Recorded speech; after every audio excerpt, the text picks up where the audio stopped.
তোমাদের মধ্যে কে সত্যবাদী আর কে মিথ্যাবাদী আমি অবশ্যই যাচাই করব।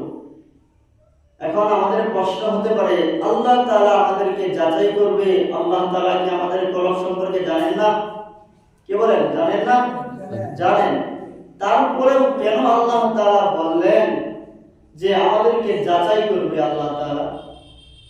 মুফাসসিরিন কিরাম প্রশ্নের উত্তরের জবাবে লিখেন, আল্লাহ তাআলার জানার কোনো প্রয়োজন নাই, তবে আল্লাহ তাআলা দুনিয়ার মানুষদেরকে জানায় দেয় কর্মের মাধ্যমে। আপনাকে আমাকে দুনিয়ার মানুষের সামনে ফুটাইয়া করে এই মানুষটা মিথ্যাবাদী, এই মানুষটা সত্যবাদী, এই মানুষটা ধোঁকাবাজ, এই মানুষটা সচেতন, এই মানুষটা ন্যায় নীতিবান, এই মানুষটা আমানতদার। এই জন্য মাঝে মধ্যে দেখবেন কিছু মানুষদেরকে দেখলে বোঝা যায় লোকটা ভালো মানুষ হতে পারে। কি বলেন, বোঝা যায় না? আবার কিছু কিছু লোক দেখলে মনে হয় না লোকটা বেশি একটা সুবিধার মনে হয় না। এটা আল্লাহ তাআলাই আপনি আমার মধ্যে এটা পয়দা করে দেয়, আল্লাহ তাআলাই সৃষ্টি করে দেয় কে সত্যবাদী আর কে মিথ্যাবাদী। এটা যাচাই করার জন্য মানুষদের মধ্যে আল্লাহ তাআলা একটা সৃষ্টি করে দেয়। আল্লাহ তাআলা একটা থার্মোমিটার বসায় দেয় যার মাধ্যমে মানুষ নির্ণয় করতে পারে কে ভালো মানুষ কে খারাপ মানুষ। আল্লাহ তাআলা জানার কোনো প্রয়োজন নেই কে ভালো মানুষ কে খারাপ মানুষ। আল্লাহ তাআলা ভালো জানেন কে সত্যবাদী কে মিথ্যাবাদী, আল্লাহ তাআলা ভালো জানেন। তারপরেও যাচাই করেন কেন? দুনিয়ার মানুষদেরকে জানায় দেয় লোকটা সত্যবাদী নাকি মিথ্যাবাদী। গত সপ্তাহে হাদিসটা পড়ছিলাম, কিন্তু হাদিসের অর্থ করতে পারি নাই, ব্যাখ্যাও করতে পারি নাই। এই সপ্তাহে হাদিসের ব্যাখ্যা আমি আপনাদেরকে শোনাবো, অর্থ শোনাবো ইনশাআল্লাহ। হাদিসের মধ্যে বলা হয়েছে আত্মহন শাত্রুল ঈমান, পবিত্রতা ঈমানের অঙ্গ। এরপরে বলা হয়েছে আলহামদুলিল্লাহ তামলান, আলহামদুলিল্লাহ মিজানের পাল্লায় অনেক ওজন। আলহামদুলিল্লাহ অনেক ওজন মিজানের পাল্লায়। আপনাদেরকে সম্ভবত প্রথম জুমায় বলছিলাম আলহামদুলিল্লাহ বলার দ্বারা আল্লাহ তাআলা আসমান এবং জমিনের মধ্যখানে জায়গা নেকি দ্বারা ভরপুর করে দেন। সুবহানাল্লাহ। এরপরে আল্লাহ হাদিসের পরবর্তী বাক্যে বলে সুবহানাল্লাহি ওয়াল হামদুলিল্লাহি তামলাউল মিজান। সুবহানাল্লাহ আলহামদুলিল্লাহ মিজানের পাল্লাকে পরিপূর্ণ করে দেয়। সুবহানাল্লাহ। শুধু তাই না, আও তামলাউ মা বাইনাস সামাওয়াতি ওয়াল আরদ, আসমান এবং জমিন সহ পরিপূর্ণ করে দেয়। সুবহানাল্লাহ। এর পরবর্তী বাক্যে আল্লাহ তাআলা নবীজির মাধ্যমে জানায় দেয় as-সালাতু নূরুন, নামাজ হচ্ছে নূর, as-সালাতু বুরহানুন, দান সাদাকা যাকাত এগুলো হলো মানুষের দলিল, ঈমানের দলিল। এর পরবর্তীতে বলেন as-সাবরু দিয়াউন, সবর হচ্ছে জ্যোতি, এটাও নামাজের মতো একটা আলো। এরপরে পরবর্তী বাক্যে বলে ওয়াল কুরআনু হুজ্জাতুন লাকা আও আলাইকা, কোরআন মানুষের পক্ষে বা বিপক্ষে সাক্ষী দিবে কিয়ামতের ময়দানে। পরবর্তী বাক্যে বলে কুল্লুন নাসি ইয়াদু ফাবাইউন নাফসাহু, প্রত্যেকটা মানুষ, এটা আমি আপনি সবাই, আমাদের সবাইকে বিক্রি করে দেই প্রতিদিন সকালে। এরপরে ফামুআতিকুহা আও মুবিকুহা, কেউ স্বাধীন জীবন আনতে পারি, আবার কেউ নিজেকে ধ্বংস করে ফেলে। স্বাধীন জীবন কেমন? যদি স্বাধীন জীবন আনতে চাই তাহলে আল্লাহ তাআলার সমস্ত হুকুমগুলি মানা। সকালবেলা প্রত্যেকটা মানুষ মানুষকে বিক্রি করে দেয়, কিন্তু এর মধ্য থেকে কেউ নিজেকে ধ্বংস করে, আবার কেউ নিজেকে স্বাধীন করে। স্বাধীন করে কারা? যে সমস্ত মানুষগুলি আল্লাহ তাআলার ইবাদত করে তারাই নিজেকে স্বাধীন করে, আর যারা ইবাদত করে না তারা নিজেকে ধ্বংস করে। তারা as-সালাতু নূরুন, নবীজি বলেন নামাজ হচ্ছে নূর। এই নূরের দ্বারা আমাদের কি হবে? দুনিয়ার জমিনে আমাদের চলতে সহজ হবে। নামাজের মাধ্যমে আমরা বুঝতে পারবো আমাদের চলার জীবনে আমাদের সমস্ত কাজগুলি নামাজের মাধ্যমে আসান হয়ে যায়। গত সপ্তাহে আয়াতটা পড়েছি ইয়া আইয়ুহাল্লাযীনা আমানুস্তাঈনু বিস-সাবরি ওয়াস-সালাহ, ধৈর্য এবং নামাজের মাধ্যমে আল্লাহ তাআলার কাছে সাহায্য প্রার্থনা করো। তো নামাজ হচ্ছে নূর। এই নূর কিয়ামতের ময়দানে পুল সিরাতের মধ্যে আমাদেরকে দ্রুত গতিতে পার করে দিবে এই নামাজ। এই নামাজ আমাদেরকে বিদ্যুতে দেয় পুলসিরাত পার করে দেবে। as-সাদাকাতু বুরহানুন, ঈমানের দলিল হলো দান সাদাকা। আর as-সাবরু দিয়াউন, ধৈর্য। চিন্তা করলো বাদশার কাছে একটা রাহেব ছিল, রাহেব মানে জাদুকর ছিল বাদশার কাছে, জাদুবিদ্যায় খুব পারদর্শী, মুরব্বী মানুষ, বয়স্ক হয়ে গেছে। এখন বাদশাকে বলে, বাদশা, আমি দুনিয়ার জমিনে কয়দিন বাঁচি আর না বাঁচি, আমার কাছে যদি তুমি একটা ভালো যুবক নিয়ে আসতে পারো, যাকে আমি সব কিছু শিখিয়ে দেব, জাদুবিদ্যা, তন্ত্র মন্ত্র সব কিছু শিখিয়ে দেব। বাদশা খুঁজে খুঁজে একজন যুবককে, মেধাবী যুবক, বুদ্ধিমান যুবক, বিচক্ষণ যুবক খোঁজ করে ওই জাদুকরের হাতে তুলে দিল। জাদুকর তাকে শিক্ষা দিতেছে, তন্ত্র মন্ত্র জাদুবিদ্যা শিক্ষা দিতেছে। যেই পথে যুবকটা আসে জাদুবিদ্যা শিক্ষা করার জন্য, পথিমধ্যে একজন বনি ইসরাইলের পাদ্রী, বনি ইসরাইলের আলেম, সে পথিমধ্যে একটা আস্তানা গেড়েছে, পথিমধ্যে সে বসে থাকে, ঝোপঝাড়ের ভিতরে বসে থাকে। যুবকটাকে দেখে বলে, যুবক, তোমার ভিতরে তো ঈমান জ্বলতেছে, তোমার তো ঈমান দেখতেছি তোমার কপালের মধ্যে, তুমি তো জাদুবিদ্যা শিক্ষার লোক না, তুমি তো ঈমানের লোক, তোমার কপালের ভিতরে ঈমান ঝলমল করতেছে। বলে, তুমি আমার কাছে আসবা, আমি তোমাকে ঈসা নবীর যে ধর্মগ্রন্থ আছে সেই ধর্মগ্রন্থের শিক্ষা আমি তোমাকে দিব।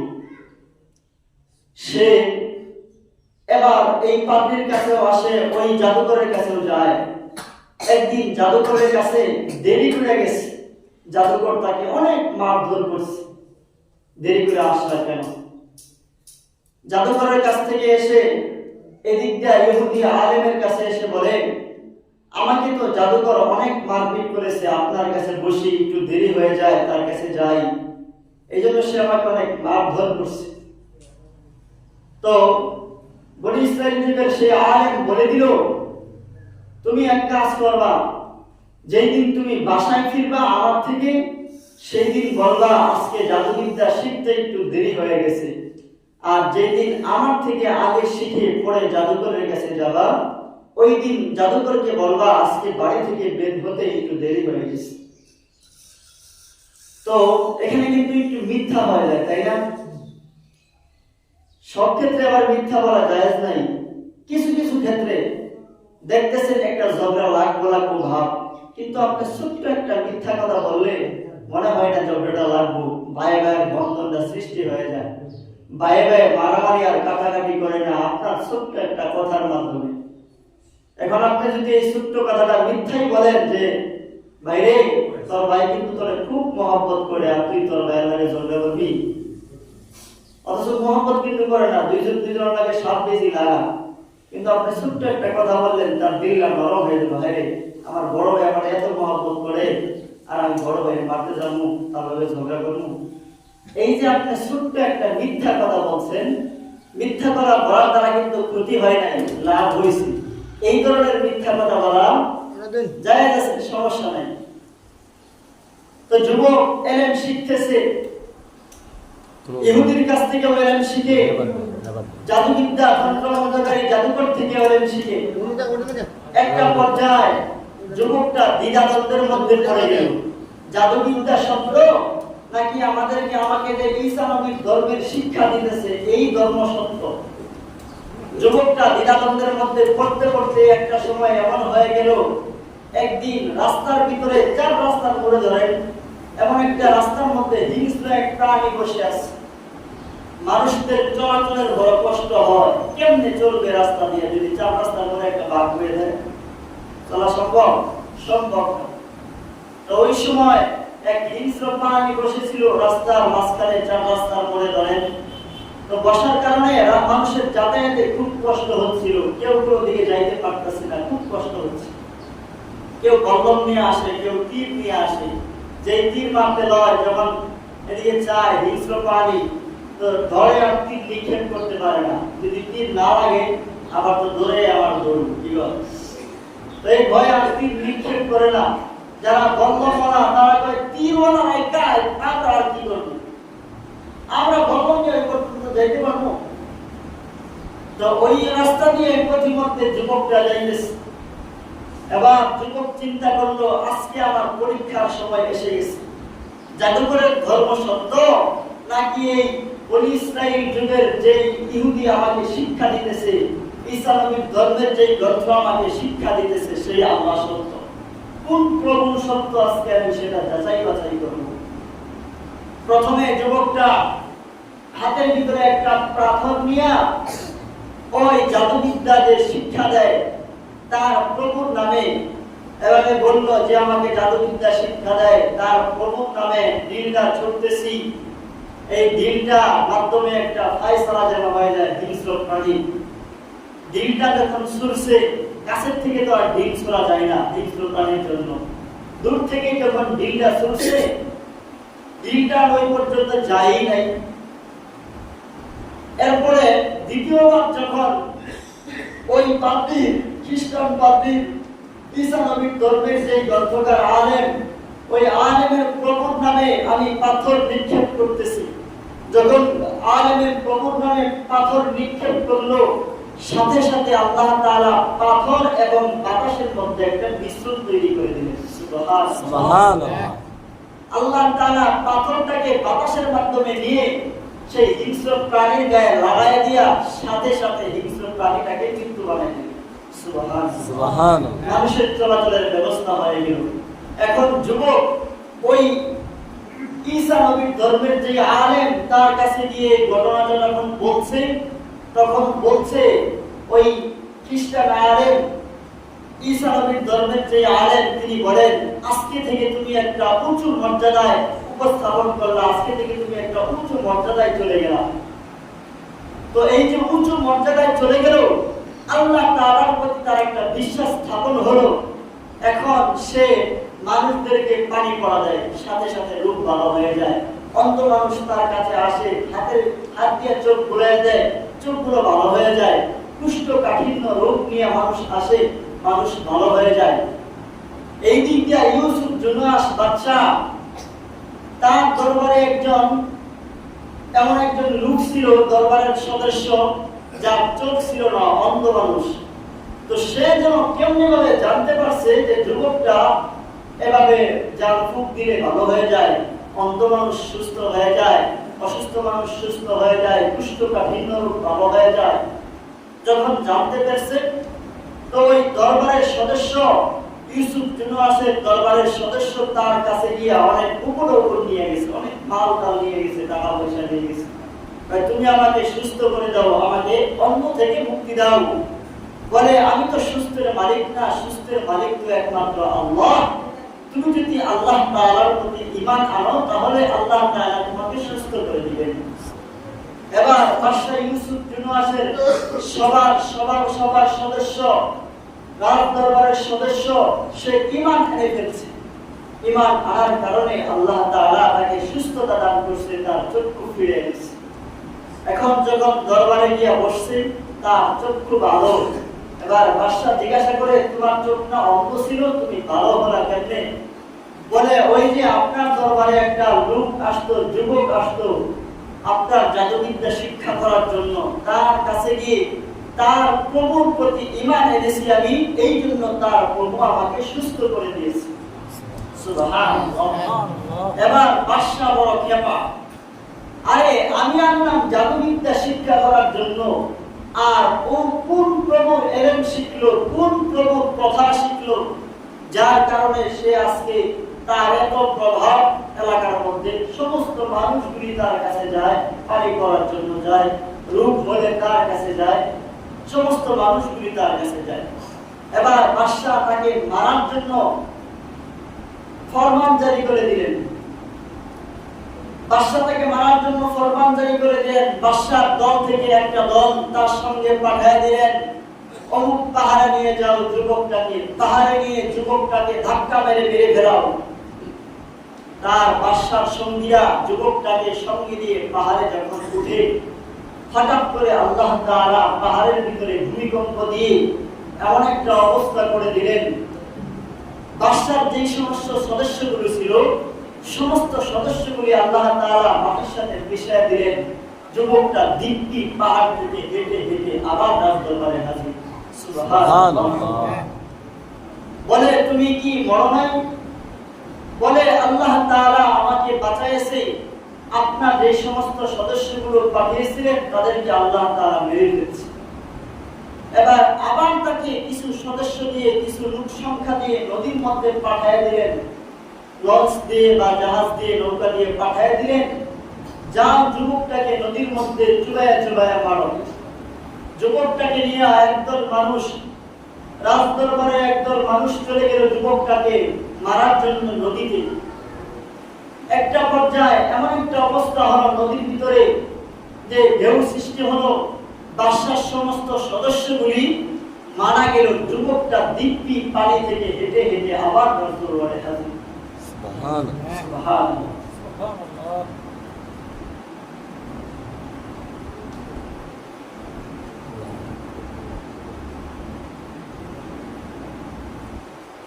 যুবকটা আবার রাজদরবারে হাজির হয়ে গেলেন। এবার যুবক বলে, যদি আমাকে মারতে চান তাহলে আমার দেখানো পন্থা অনুযায়ী আপনার চলতে হবে, আমি যেভাবে বলবো সেভাবে আপনার চলতে হবে, তাহলে আমাকে মারতে পারবেন। যুবকটা বলে, রব্বি হাযাল গোলাম, বিসমি রব্বি হাযাল গোলাম, এই বাক্য নিয়ে যখন আমাকে মারবেন তখন আমাকে মারতে পারবেন, কিন্তু শর্ত হলো আমাকে মারার আগে আপনি ডাকডোল পিটায়া আপনার এলাকার যে সমস্ত লোকগুলি আছে, আপনার রাজ্যের যে সমস্ত লোকগুলি আছে, সমস্ত লোকগুলোকে একসঙ্গ করে এরপরে আমাকে মারবেন, শর্ত দিয়ে দিচ্ছে। বাদশা বলে, তারপরে তোমার মারার দরকার। বাদশা সমস্ত লোকদেরকে ডাকডোল পিটায়া জমা করলো একসাথে, যুবকটাকে শুলে চড়াইয়া যুবকের কবর নামে যখন বিসমি রব্বি হাযাল গোলাম বলে তীর নিক্ষেপ করলো, গোলামের কবর নামে তীর নিক্ষেপ করলাম।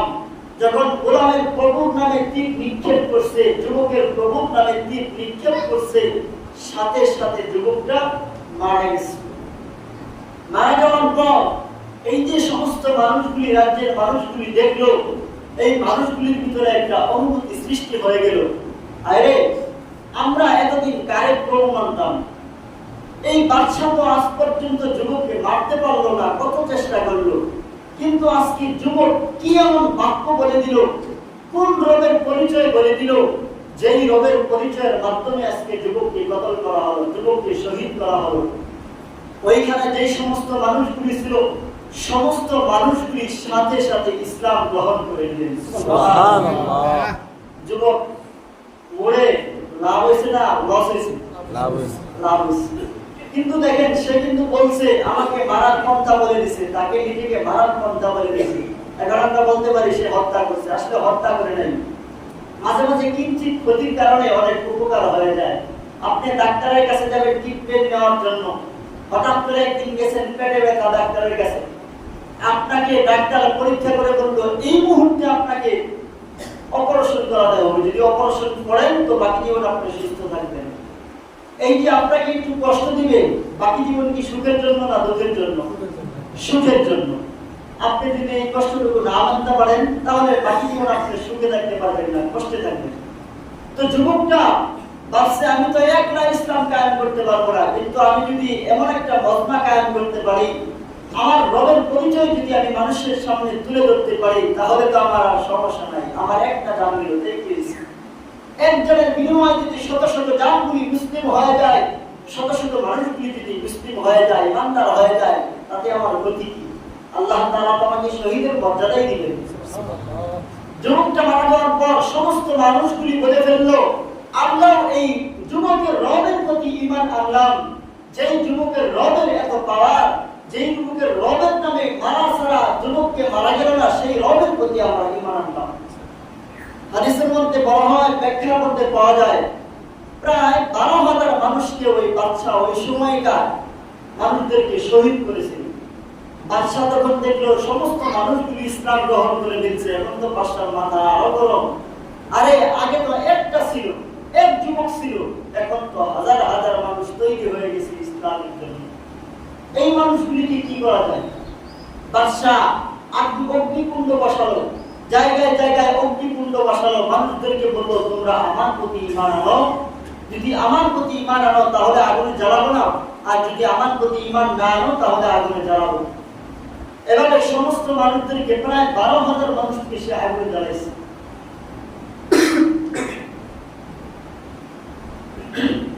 12,000 মানুষের মধ্য থেকে একজন মহিলা এমন ছিল, তার বাচ্চা ছিল কুলে, তার বাচ্চাটাকে যখন হাতে নিছে সেই বাচ্চা বলে এই বাচ্চাটাকে আগুনে ফেলে দিব, তুমি ঈমান আনো, তুমি আমার প্রতি ঈমান আনো।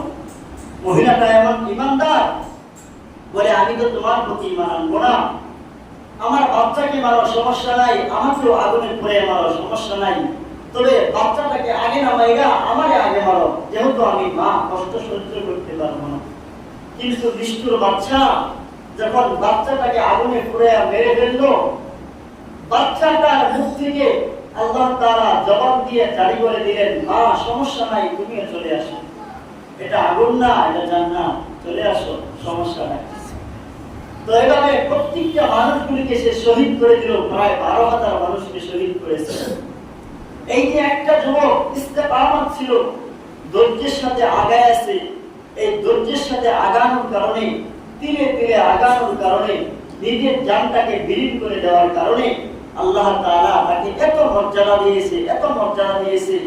সাহাবায়ে কেরাম জুড়ে হযরত ওমর রাদিয়াল্লাহু তাআলা আনহুর জামানায়, ওনার খেলাফতের সময় নহর খনন করতেছে, খাল খনন করার সময় হঠাৎ করে গর্ত করতে করতে একটা সময় একটা লাশ পাইছে, তরতাজা লাশ, মনে হয় যে মাত্র যেন ঘুমাই আছে, মাত্র মারছে, এমন তরতাজা। তার নাক কানের ভিতরে এভাবে হাত দেওয়া, এভাবে হাত দিয়ে রাখছে, তাকে উঠাইছে।